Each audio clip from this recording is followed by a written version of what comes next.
Hello friends, welcome to Doras Academy. మనం RRB, staff selection commission, CGL, CHS, అలాగే ABPSC, FSO, FBO, ఇతరత్ర competitive exam సంబంధించి modern history నుంచి socio religious reform movements అనే చాప్టర్ని topic మనం డిస్కస్ చేసుకుందాం. ఇక్కడ సోషియో రిలీజియస్ రిఫార్మ్ మూవ్మెంట్, సాంఘిక మత సంస్కరణ ఉద్యమాలు, ఇది 19th సెంచరీలో మనకి మోడర్న్ హిస్టరీలో మనం డిస్కస్ చేస్తాం. అలాగే మీడియాలో కూడా ఉంటాయి. ఇక్కడ 19th సెంచరీకి వచ్చేటప్పటికి ఇది చాలా important. Socio religious reform movements ఇక్కడ ఖచ్చితంగా క్వశ్చన్ వస్తుంది. ఈ టాపిక్ నుంచి 1 మార్క్ ఖచ్చితంగా వస్తుంది ఎనీ ఎగ్జామ్లో మనకి. ఇక్కడ మన సోషియో రిలీజియస్ రిఫార్మ్ మూవ్మెంట్స్ ఎందుకంటే 19th సెంచరీకి వచ్చేటప్పటికి మన సొసైటీలో మతం, క్యాస్టిజం, రిలీజియన్, అలాగే అన్టచబిలిటీ, అంటరానితనం మరియు సతీ సహగమనం లాంటివి మనకి ఆచారాలు ఎక్కువగా అయిపోయాయి. ఈ ఆచారాలని వల్ల బలవంతంగా ఇంప్లిమెంట్ చేయడం వల్ల సమాజం సఫర్ అవుతుంది. అలాంటి పరిస్థితుల్లో మనకి కొంతమంది సంఘ సంస్కర్తలు ఈ ఉద్యమాల్లో పార్టిసిపేట్ చేసి సంఘంలో, సమాజంలో, సొసైటీలో కొన్ని మార్పులు తీసుకురావడానికి ప్రయత్నాలు చేశారు. ఇది ఇండిపెండెన్స్ స్ట్రగుల్కి కూడా ఉపయోగపడింది. ఎందుకంటే కొన్ని section of people not entered into the freedom struggle because of this religious problems and social problems. Due to the social problems, ఒక అన్టచబిలిటీ టర్మ్ వరకు ఉండడం వల్ల మనకి అన్టచబుల్ పీపుల్ ఎవరైతే అనుకున్నామో డౌన్ ట్రోడెన్ పీపుల్ ఎంటర్ అవ్వలేదు. ఆ తర్వాత మనకు వచ్చిన సమ్ పీపుల్ మనకి వీళ్ళంతా స్టార్ట్ చేశారు స్టార్టింగ్లో. తర్వాత గాంధీ, అంబేద్కర్ దాన్ని ఫుల్ స్టేజ్లో తీసుకెళ్ళి వాళ్ళని కూడా ఈ ఫ్రీడమ్ స్ట్రగుల్లో ఎంటర్ చేశారు. అలాగే ఉమెన్ సిచ్యువేషన్ చాలా వర్స్ట్గా ఉండేది ఆ టైంకి. ఉమెన్ సిచ్యువేషన్ ఏంటంటే ఇక్కడ సతీ అనే ఒక సిస్టమ్ అమలవుతూ ఉండేది 19th సెంచరీ స్టార్టింగ్ స్టేజ్కి. సతీ ఇక్కడ రాజా రామ్మోహన్ రాయ్ గారిని మనం ఫాదర్ ఆఫ్ ఇండియన్ రినైసెన్స్ అంటారు. Father of Indian renaissance, father of national అంటే మహాత్మా గాంధీ. ఎలాగో ఫాదర్ ఆఫ్ ఇండియన్ రెనెసెన్స్ అని ఎవరంటారంటే రాజా రామ్మోహన్ రాయ్ ఇండియన్ రెనెసెన్స్ అంటారు. ఫాదర్ ఆఫ్ ఇండియన్ రెనెసెన్స్ అని నంబర్ ఆఫ్ టైమ్స్ మనకు అడిగారు. ఎవరంటారు? రాజా రామ్మోహన్ రాయ్. రాజా రామ్మోహన్ రాయ్ని ఫాదర్ ఆఫ్ ఇండియన్ రెనైసెన్స్ అంటారు. ఎందుకు అంటే అసలు ఇతను మనకి ఇనీషియల్గా మనం స్టార్ట్ చేసింది ఎందుకు స్టార్ట్ చేయవలసి వచ్చింది అంటే రాజా రామ్మోహన్ రాయ్. చిన్న బ్రీఫ్ ఐడియా ఇస్తున్నాను. మనకంతా మనకి సబ్జెక్టు అంత బ్రీఫ్, అంత డీటెయిల్డ్ అనాలిసిస్ అవసరం లేదు మన వెళ్ళే కాంపిటేటివ్ ఎగ్జామ్స్కి. అదే గ్రూప్ 2, గ్రూప్ 3 లాంటి అయితే అవసరం. కానీ రాజా రామ్మోహన్ రాయ్ వదిలిని, వాళ్ళ బ్రదర్ వైఫ్ వదిలిని, ఆ బ్రదర్ చనిపోతే వాళ్ళ వదిలిని కూడా సతీ సహగమనం చేశారు.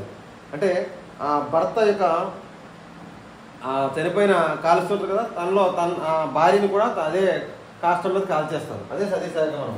అలాంటి పరిస్థితుల్లో తన వదిన కూడా దానినుడు ఇతను ఒక మనిషి చనిపోతే వేరొక మనిషి తనతో భార్య అయినందుకు చనిపోవాలా, వాళ్ళ లైఫ్ అంటూ ఏం లేదా అనే ఒక ఆలోచనతో ఇతను ఏం చేయాలంటే 1815లో ఆత్మీయ సభ అనే ఒక దాన్ని స్టార్ట్ చేశాడు. ఆత్మీయ సభ 1815లో ఆత్మీయ సభ అనే దాన్ని స్టార్ట్ చేశాడు. ఆత్మీయ సభని స్థాపించింది ఎవరు? ఆత్మీయ సభని రాజా రామ్మోహన్ రాయ్. ఇప్పుడు 1815లో. ఇదే 1828లోకి వచ్చేటప్పటికి బ్రహ్మో సమాజ్గా మారింది. బ్రహ్మో సమాజ్, ఇదే బ్రహ్మ సమాజ్ లేదా బ్రహ్మో సమాజ్గా మారింది ఇప్పుడు 1828. కాబట్టి ఈ రెండు కూడా క్వశ్చన్సే. 1815లో రాజా రామ్మోహన్ రాయ్ స్థాపించింది ఏంటంటే ఆత్మీయ సభ. అదే బ్రహ్మ సమాజాన్ని స్థాపించింది ఎప్పుడంటే 1828. ఇదే 1828కి మోస్ట్ రిపీటెడ్ బిట్ ఇంకోటి ఉన్నది, యంగ్ బెంగాల్ మూవ్మెంట్. 1828లో ఈ బ్రహ్మ సమాజాన్ని స్థాపించింది ఎక్కడ? రాజా రామ్మోహన్ రాయ్. కాబట్టి రాజా రామ్మోహన్ రాయ్ కలకత్తా హెడ్ క్వార్టర్స్గా స్థాపించబడింది. రాయ్ అంటే మనకి కలకత్తా ఉంటారు. సేన్ కానీ రాయ్ కానీ అంటే వాళ్ళు Calcutta. Young India movement, young Bengal movement start చేసింది ఎవరంటే young Bengal movement Henry William Derozio. Young Bengal movement, young Bengal India, young Bengal movement start చేసింది ఎవరంటే హెన్రీ వివియన్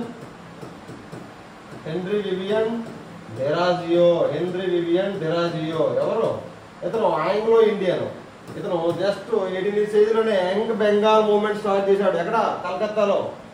ఎందుకంటే యూత్కి ఒక లైబ్రరీ లాంటిది ఎస్టాబ్లిష్ చేసి నాలెడ్జ్ పెంచి తద్వారా వాళ్ళని ఒక అవేర్నెస్ క్రియేట్ చేయాలని, మోడర్న్ ఎడ్యుకేషన్ మీద అవేర్నెస్ క్రియేట్ చేయాలంటే ఎంతో యంగ్ బెంగాల్ మూమెంట్ స్టార్ట్ చేయింది అంటే ఆంగ్లో ఇండియన్ హెన్రీ వివియన్ డెరాజియో. ఇది ఎప్పుడు అంటే సేమ్ బ్రహ్మ సమాజం స్థాపించిన సంవత్సరం అంటే 1828. ఇది ఇప్పుడు నెంబర్ ఆఫ్ టైమ్స్ మనకి ఎగ్జామ్స్లో రావడం జరిగింది 1828.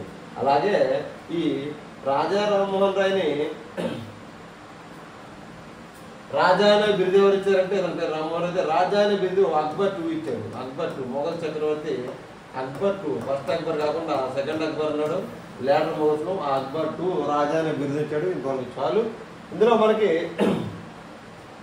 ఇంకా ఇంపార్టెంట్ లీడర్స్ ఎవరన్నా అంటే బ్రహ్మ సమాజంలో మనకి కేశవ్ చంద్ర సేన్ ఇంపార్టెంట్ లీడర్. దీంతో అటాచ్ అయిన leader Debendranath Tagore. Keshav Chandra Sen and attached అంటే కొంత టైమ్స్ వాళ్ళు అడిగారు ఈ కింది వారిలో వీరు దేనికి సంబంధించిన ఏ సమాజానికి సంబంధించిన వారంటే కేశవ్ చంద్ర సేను, దేవేంద్రనాథ్ ఠాగూర్ బ్రహ్మ సమాజానికి సంబంధించిన వాళ్ళు.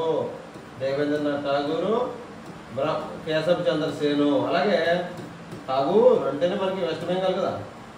రవీంద్రనాథ్ ఠాగూర్, అలాగే దేవేంద్రనాథ్ ఠాగూర్ బ్రదర్. దేవేంద్రనాథ్ ఠాగూర్, కేశవ్ చంద్ర సేను దేనికి సంబంధించిన వాళ్ళు? బ్రహ్మ సమాజానికి. బ్రహ్మ సమాజం ఎప్పుడు స్టార్ట్ అయిందన్నాను? 1828. దీనికన్నా ముందర ఆరిజిన్ సభ ఏంటి? ఆత్మీయ సభ. ఇది 1815. ఇదే 1828లో యంగ్ బెంగాల్ మూవ్మెంట్ స్టార్ట్ చేసింది ఎవరన్నాను? Henry Vivian డెరాజియో. ఇది కూడా ఇంపార్టెంట్ బిట్ 1828. అలాగే దీంట్లో ఇంపార్టెంట్ లీడర్స్ నెక్స్ట్ మనకి Raja Rammohan Roy, father of Indian renaissance, సంఘ సంస్కరణోద్యమ పితామహుడు అని ఎవరంటారు? రాజా రామ్మోహన్ రాయ్. రాజా అనే బిరుదు చెందేవారు అక్బర్ II. అలాగే ఇందులో ఈ బ్రహ్మ సమాజంలో ఇంపార్టెంట్ లీడర్స్ తర్వాత రాజా రామ్మోహన్ తర్వాత ఎవరంటే కేశవ్ చంద్ర సేన్ మరియు దేవేంద్రనాథ్ ఠాగూర్. ఇంకా మనకి ఇంపార్టెంట్ పాయింట్ ఏంటంటే ఇక్కడ రాజా రామ్మోహన్ రాయ్ కృషి వల్ల 1829 ఇక్కడ 1829లో సతీసాగమనాన్ని నిషేధించారు. ఈ నిషేధించడానికి సహకరించిన వారు ఇతను కృషి చేస్తే విలియం బెంటింక్ అప్పుడు గవర్నర్. 1828 విలియం బెంటింక్ ఉన్నాడు. ఓకేనా? విలియం బెంటింక్ 1829లో సతీ సహగమనాన్ని నిషేధించాడు. Sati the system of sati was abolished in 1829 by whom? William Bentinck. ఈ పత్రిక సంస్కరణల విముక్తి ప్రధానకర్త అంటారు కూడా ఇతన్ని, విలియం బెంటింక్. ఎవరి కృషి వల్ల? రాజా రామ్మోహన్ రాయ్ కృషి వల్ల the system of sati abolished by William Bentinck in 1829. Leaders important leaders ఎవరన్నా? Keshav Chandra Sen, Debendranath Tagore. Then next important ఏంటంటే మనకి ప్రార్థనా సమాధి ఒకటి. ప్రార్థనా సమాధి అనేది ఒకటి వచ్చింది. ప్రార్థనా సమాధి అనేది మనకి వచ్చింది. ప్రార్థనా సమాధి అనేది ఎప్పుడు స్టార్ట్ అయింది అంటే 1867. ఎవరు? ఆత్మారాం పాండురంగ. చాలా సార్లు ఆర్ఆర్బి ఎగ్జామ్స్లో అవ్వడం జరిగింది. ఆత్మారాం పాండురంగ, ఎన్టీపీసీ కానీ, గ్రూప్ డి కానీ, ఏఎంపీ కానీ, ఆత్మారాం పాండురంగ.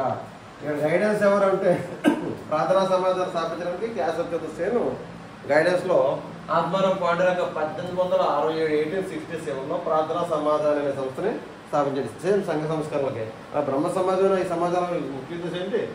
క్యాస్ట్ అంతర్బుద్ధి నిషేధించడం, క్యాస్ట్ సిస్టమ్ని వ్యతిరేకించడము, అలాగే సతీ సిస్టమ్ని అబాలో చేయడానికి కృషి చేయడం, అలాగే పాలిగామి అనే సిస్టమ్. పాలిగామి అంటే ఏంటి? బహుభార్యలు ఉండేవారు అప్పటికి.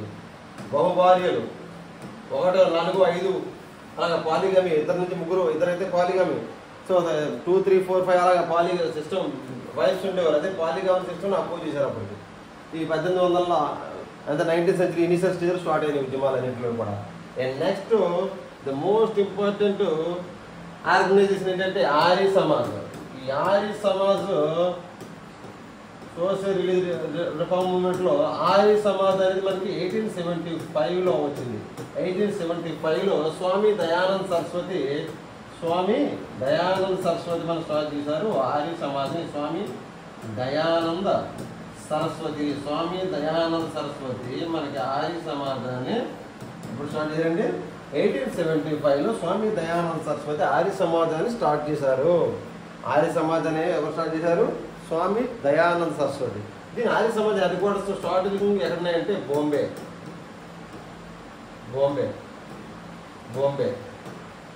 ఓకే, బాంబే. అండ్ నెక్స్ట్ మన తర్వాత ఏమైంది? లాహోర్కి వెళ్ళిపోయింది. ఇది పాకిస్తాన్ దగ్గర లాహోర్ ఉంది కదా, ఈ లాహోర్కి వెళ్ళిపోయిన తర్వాత ఇనిషియల్ మాత్రం బాంబేలో స్టార్ట్ చేశారు. స్వామి దయానంద సరస్వతి ఆర్య సమాజ్ ఫౌండర్. ఇతని నినాదం ఏంటి? నెంబర్ ఆఫ్ టైమ్స్ అడిగింది ఏంటంటే స్వామి దయానంద సరస్వతి ఇచ్చిన స్లోగన్ అంటే గో బ్యాక్ టు వేదాస్.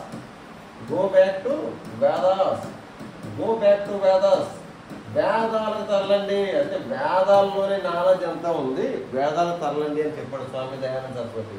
మన భారతదేశం యొక్క నాలెడ్జ్ అంతా కూడా వేదాల్లో ఉంది, ఆ సిద్ధాంతాలన్నీ పాటిస్తే చాలు అని గో బ్యాక్ టు వేదాస్ అనే నినాదాన్ని ఇచ్చాడు. ఫస్ట్ టైం స్వదేశీ అనే నినాదాన్ని ఇచ్చింది కూడా స్వదేశీ అనే నినాదాన్ని ఫస్ట్ టైం ఇండియాలో ఎవరు ఇచ్చారంటే స్వామి దయానంద సరస్వతి. భారతదేశం భారతీయులకే చెందుతుంది అని చెప్పింది కూడా స్వామి దయానంద సరస్వతి. అలాగే హిందూ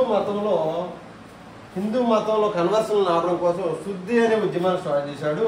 శుద్ధి హిందూ మతంలోకి బ్యాక్కి ఇతర మతాల్లోకి వెళ్ళిన వాళ్ళు బ్యాక్ తీసేయడం శుద్ధి అనేది ఇప్పుడు బీజేపీలో ఎక్కువ ఫాలో అవుతున్న ఆ ఫార్ములా ఏం చెప్పాలంటే శుద్ధి అనే ఉద్యమాన్ని స్వామి దయానంద సరస్వతి అప్పుడే స్టార్ట్ చేశాడు. మనకి ఆర్య సమాజం స్టార్ట్ చేసిన టైంలో ఈ ముఖ్య అంశాలను మనం చూసుకోవాలి. స్వదేశీ అనే స్లోగన్ ఇచ్చింది కూడా స్వామి దయానంద సరస్వతి. అలా హెడ్ క్వార్టర్స్ బాంబే ఉన్నది, తర్వాత లాహోర్ హెడ్ క్వార్టర్స్ మారాయి. శుద్ధి ఉద్యమాన్ని స్టార్ట్ చేశాడు. భారతదేశం భారతీయులకి చెందుతుంది అనే నినాదాన్ని కూడా ఈ స్వామి దయానంద సరస్వతి ఇవ్వడం జరిగింది. ఓకే, నెక్స్ట్ మనకి ఇంపార్టెంట్గా మనం చూసినట్లయితే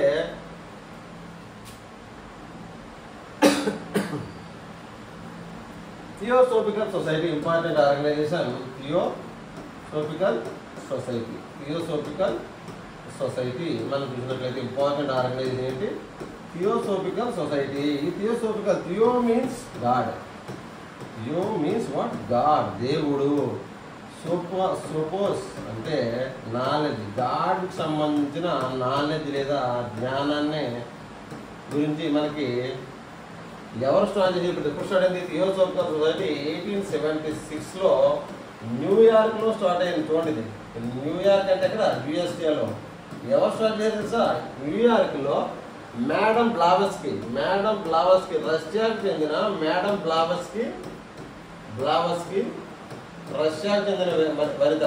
మేడం బ్లావస్కీ రష్యాకు చెందిన వనిత. ఈమె మరియు కల్నల్ ఆల్కాట్ కలిసి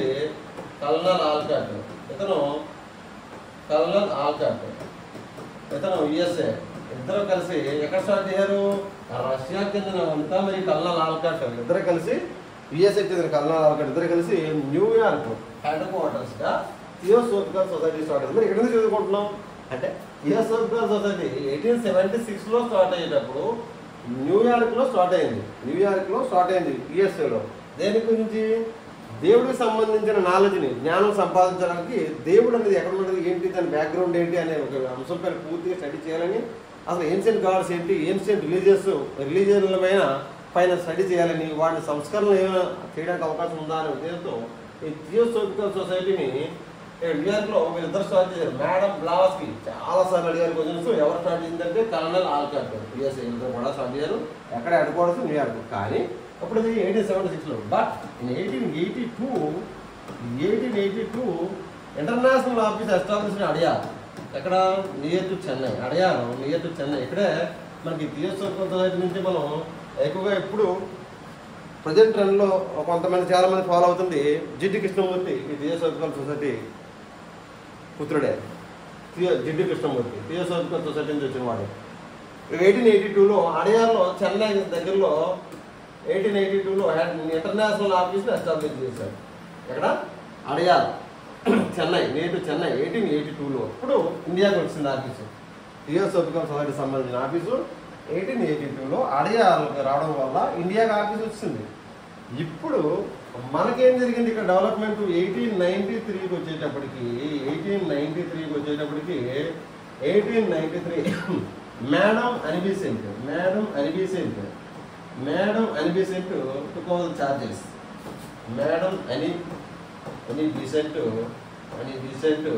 took over the charges as leader, as chairman. 1893లో థియోసాఫికల్ సొసైటీని మేడం అనిబిసెంట్ కంట్రోల్లోకి వచ్చింది. ఈ మేడం అనిబిసెంట్ యొక్క పాత్ర భారత స్వతంత్ర సంగ్రామంలో మనకు చాలా ఇంపార్టెంట్, ఫ్రీడమ్ స్ట్రగుల్లో ఈమె ఒక కీలక పాత్ర పోషించిందని మనం చెప్పవచ్చు. రిలీజియస్ పరంగా ఆమె సంస్కరణలు ప్రయత్నిస్తేనే మనకి ఈమె చేసినవి ఏమైనా ఉన్నాయా అంటే ఇక్కడ హిందూ సెంట్రల్ కాలేజ్ని బెనారస్లో స్టార్ట్ చేసింది. చూడండి, హిందూ సెంట్రల్ కాలేజ్ ఎక్కడ బెనారస్లో స్టార్ట్ చేసింది. హిందూ సెంట్రల్ కాలేజ్ని బెనారస్లో స్టార్ట్ చేసింది. అదే తర్వాత హిందూ సెంట్రల్ కాలేజ్ అదే బెనారస్ హిందూ యూనివర్సిటీగా మారింది. నెక్స్ట్ స్టేజ్లో ఏమైందంటే బెనారస్ హిందూ యూనివర్సిటీగా మారింది.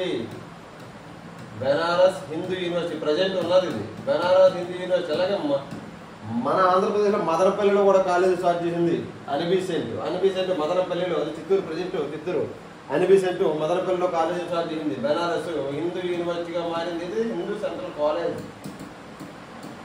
ఎవరు హిందూ సెంట్రల్ కాలేజ్ని బెనారస్లో స్టార్ట్ చేసింది. అదే బెనారస్ హిందూ యూనివర్సిటీగా మన తర్వాత కాలంలో మారింది.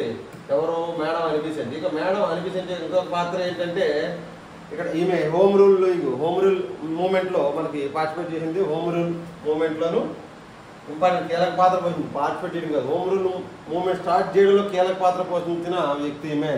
బాలగంగాధర తిలక్ ఒక ఇండియాలో ఒక పాట తీసుకుంటే మేడం అనిబిసెంట్ ఇండియాలో సగం పాట ఈమె తీసుకున్నారు. బాలగంగాధర తిలక్ ముంబైకి పరిమితి అయితే మిగతా పాటలతో కూడా మేడం అనిబిసెంట్ ఆంధ్రాలో కూడా హోమ్ రూల్ మూమెంట్కి మేడం అనిబిసెంట్ రావడం జరిగింది. మేడం అనిబిసెంట్ ఇది హోమ్ రూల్ మూవ్మెంట్లో కూడా మనకి కీలక పాత్ర, హోమ్ రూల్ మూవ్మెంట్ స్టార్ట్ చేయడంలో కీలక పాత్ర. అలాగే ఈమె న్యూ ఇండియా అనే పత్రికను కూడా స్థాపించింది. న్యూ ఇండియా అనే పత్రికను కూడా స్థాపించింది. ఎవరు? మేడం అనిబిసెంట్ న్యూ ఇండియా అనే పత్రికను కూడా స్థాపించింది. మరి అలాగే మహాత్మా గాంధీకి ఇదే విధంగా చిన్న కన్ఫ్యూజ్ పడుతూ ఉంటారు జనరల్గా ఆస్పిరెంట్స్. న్యూ ఇండియా అయితే యంగ్ ఇండియా అనే పత్రికని మహాత్మా గాంధీ స్టార్ట్ చేశాడు. న్యూ ఇండియా అయితే మేడం అనిబిసెంట్ సంస్కరణ కోసం ట్రై చేసిన వాళ్ళు థియోసాఫికల్ సొసైటీ ఇది. అండ్ నెక్స్ట్ మనం చూసినట్లయితే ఇంకా రామకృష్ణ మిషన్ గురించి మనం తెలుసుకోవాలి. రామకృష్ణ మిషన్ని మనకి ఇది కూడా మనకి రామకృష్ణ మిషన్ ఎవరు స్టార్ట్ చేశారు? స్వామి వివేకానంద రామకృష్ణ మిషన్ని మనకు స్టార్ట్ చేసిన వాళ్ళు. Ramakrishna mission Calcutta Belur headquarters, అంటే బెలూరు అంటే ఇక్కడ కలకత్తా. ఇది బెలూరు కోల్కతా ఇది ఒక ఇంపార్టెంట్ ఆర్గనైజేషన్. ఎక్కడ స్టార్ట్ చేశారంటారు? ఎక్కడ రామకృష్ణ మిషన్ స్టార్ట్ చేసింది అయితే బెలూరు కోల్కతా. ఎవరు? రామకృష్ణ మిషన్ స్టార్ట్ చేసింది ఎవరు? స్వామి వివేకానందనే మనకి రామకృష్ణ మిషన్ స్టార్ట్ చేశాడు. ఓకే, ఈ Swami Vivekananda world religious conference చికాగోలో 1893లో అటెండ్ అయ్యాడు. వరల్డ్ రిలీజియస్ కాన్ఫరెన్స్ని ఏ సంవత్సరంలో స్వామి వివేకానంద అటెండ్ అయ్యాడంటే 1893 1893 ఎక్కడ? చికాగో. ఇక్కడ ఇంటర్నేషనల్ సంబంధించి రిలీజియస్కి సంబంధించిన కాన్ఫరెన్స్లో అందరినీ కూడా అట్రాక్ట్ చేసుకోగలిగాడు స్వామి వివేకానంద. దాని గురించి వేరే స్టోరీ చాలా ఉంది, మనకి ప్రస్తుతానికి ఎగ్జామ్ పాయింట్ ఆఫ్ వ్యూ చాలు ఇది. ఓకే, నెక్స్ట్ ఏమున్నాయి? ఇక అలాగే జ్యోతిబా పూలే సత్యశోధక సమాజాన్ని స్థాపించాడు. జ్యోతిబా పూలే ఏం చేయడు? సత్యశోధక సమాజాన్ని ఎవరైతే అణగారిన వర్గాల కోసం, డౌన్ ట్రోడెన్ పీపుల్ కోసం ఏం చేయడం? సత్యశోధక సమాజాన్ని స్థాపించాడు. అలాగే మహిళల కోసం ప్రత్యేకంగా పాఠశాలలు స్టార్ట్ చేసింది కూడా జ్యోతిబా పూలే స్టార్ట్ చేశాడు మనకి. అలాగే అంబేద్కర్ మనకి బహిష్కృత హితకారిణి సభ, అవుట్కాస్ట్ వెల్ఫేర్ అసోసియేషన్ స్టార్ట్ చేసాడు ఆర్గనైజేషన్ని. బహిష్కృత హితకారిణి సమాజాన్ని స్థాపించాడు. ఎప్పుడు? 1924లోనే అంబేద్కర్ ఈ డౌన్ టౌన్ పీపుల్ కోసం, అన్టచబుల్స్ కోసం బహిష్కృత హితకారిణి సభ లేదా untouchables outcast welfare association Bahishkrit Hitakarini సభని 1924లో అంబేద్కర్ స్టార్ట్ చేయడు. సత్యశోధక అయితే జ్యోతిబా పూలే స్టార్ట్ చేశాడు. ఓకే, స్వామి వివేకానంద అయితే మనకి బెంగళూరు కలకత్తాలో రామకృష్ణ మిషన్ స్టార్ట్ చేశాడు. ఇది కూడా యూత్ని అవేర్నెస్ క్రియేట్ చేయడం కోసం, రిలీజియన్ కోసం, రిలీజియస్లో హిందూ ఫిలాసఫీ అనే దాన్ని హైలైట్ చేస్తూ స్వామి వివేకానంద కృషి చేయడం జరిగింది. 1993లో ఆ వరల్డ్ రిలీజియస్ కాన్ఫరెన్స్ చికాగోలో జరిగిన దానికి వెళ్ళాడు ఇక్కడ. ఓకే, నెక్స్ట్ మనం ఇప్పుడు స్వామి అంబేద్కర్ నిన్ను బహిష్కృత అధికార చౌక 1924లో వీళ్ళ కోసం డౌన్ రోడ్ అండ్ పీపుల్ కోసం అంతర్దృష్టి కోసం స్టార్ట్ చేయడం జరిగింది.